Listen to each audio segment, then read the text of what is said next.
Hi, everybody. My name is Rafa Lombardino, and this is Translation Confessional.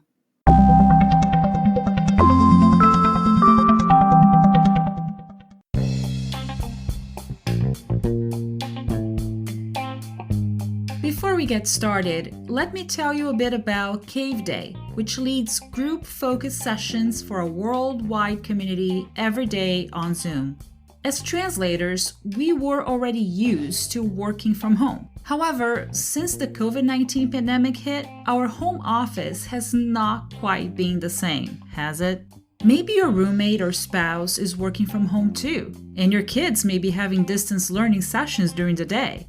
Between that and our phones, emails, texts, chats, notifications, cravings, feelings, many of us are having a hard time focusing. But in order to do our work and meet our deadlines, we need to find a way to hit the flow state.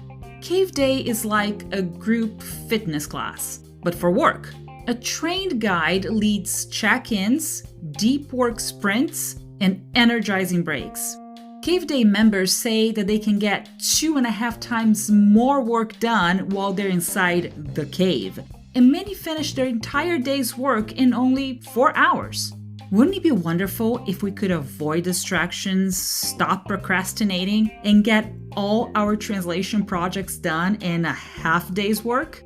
What would you do with the rest of your day after you had a chance to become focused and productive that way? If you want to find out, join the world's most focused community. Translation Confessional listeners can try a free 3-hour session inside the cave. Visit caveday.org using the promo code TRANSLATION, all caps, and become more focused and productive today.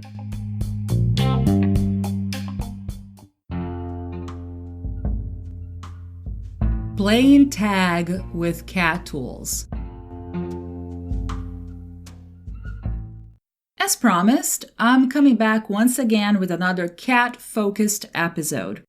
If you haven't listened to the last 3 episodes yet, check them out to get a broad idea of what cat tools are all about and things you must keep in mind when setting up your translation memories and glossaries.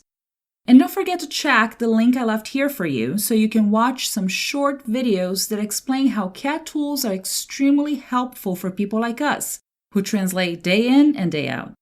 The topic I wanted to focus on today is using tags in cat tools.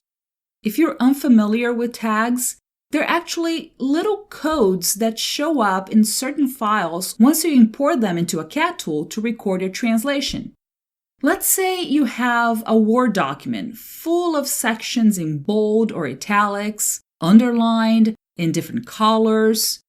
That kind of font formatting would show up in a cat tool as a tag, so everything would be converted back to the target document once you export your translation. So, if you were translating a news article, for example, and the headline is in bold and the byline is in italics, there will be tags around the respective words to indicate that special formatting. The same happens with hyperlinks. Still using the news article as an example, if the story needs to make reference to another article, some words in the middle of a paragraph could contain a link to that other story, right? So bringing the document you're translating into your cat tool will result in tags being put around the words that have been selected to function as hyperlinks.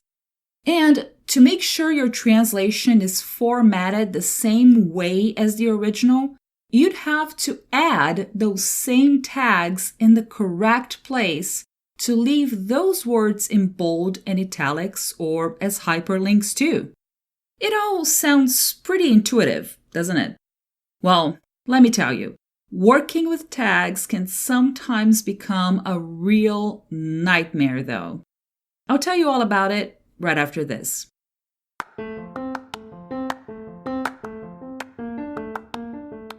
Before we continue, I wanted to tell you a bit about Swordfish. I have been using it as my main cat tool since 2008, and it has really helped me improve my productivity as a translator.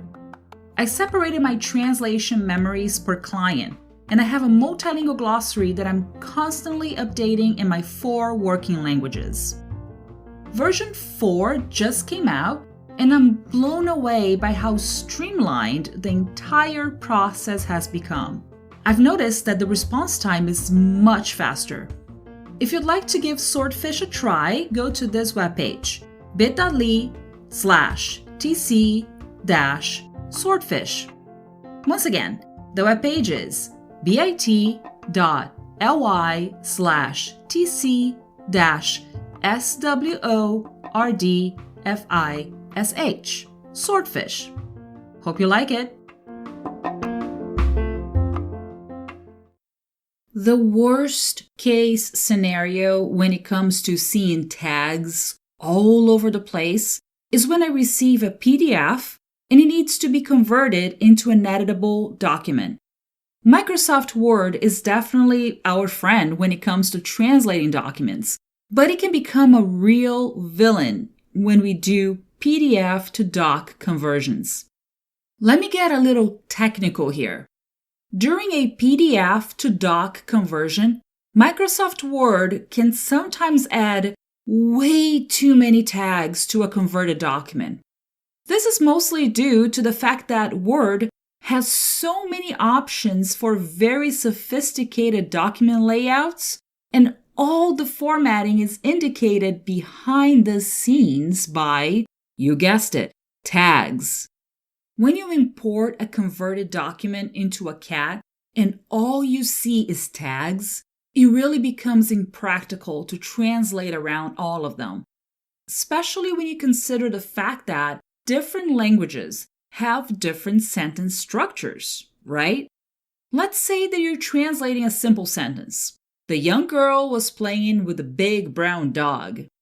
I can only speak about my working languages, but that sentence in English will have to have words all switched around to be natural in Portuguese, Spanish, and Italian, maybe in your language too. If I were translating it into Portuguese, it would come out something like this. The girl young was playing with the dog brown and big. Okay, but what does it all have to do with tags, you might ask? Well, what if the nouns girl and dog and the adjectives young, big, and brown had tags all around them?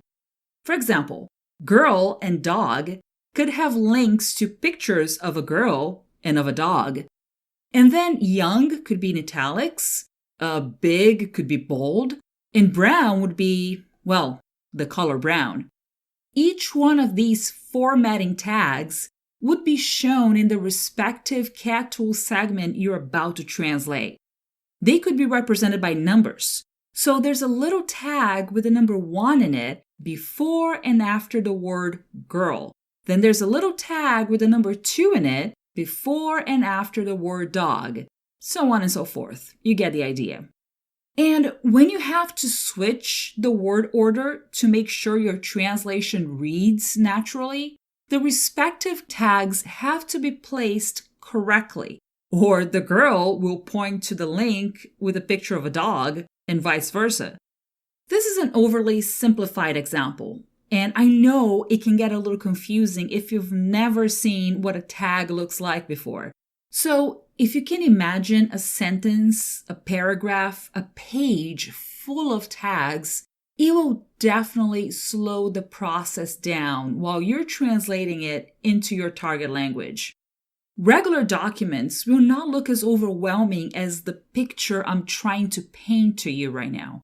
But a PDF to doc conversion, that kind of document can definitely get very overwhelming.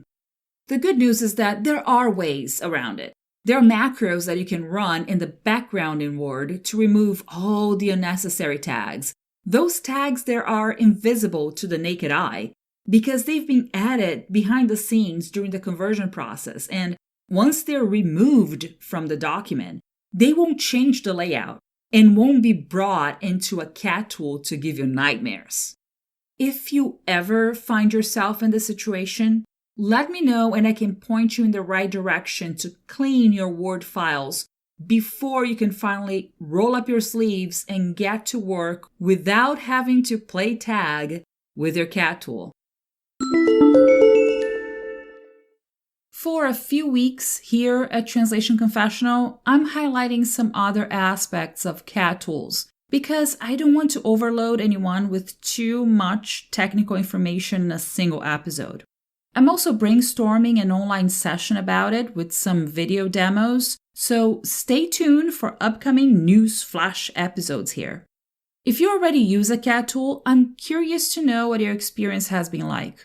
Send me a message or leave a voicemail telling me what program you use and what you like about it.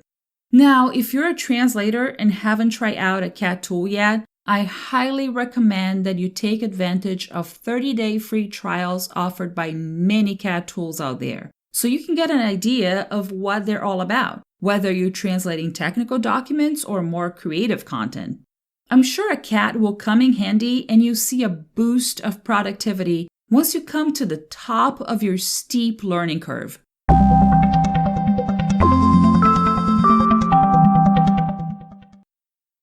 Send me an email at rlombardino@wordawareness.com or leave a voice message on my Anchor page. If I get enough feedback and voice messages, I can go back to the subject and post a special podcast episode with everyone's opinion on this very same theme. By the way, my Anchor page is anchor.fm/translation-confessional. I look forward to hearing from you. Stay tuned for weekly episodes and subscribe to Translation Confessional through your favorite podcast app.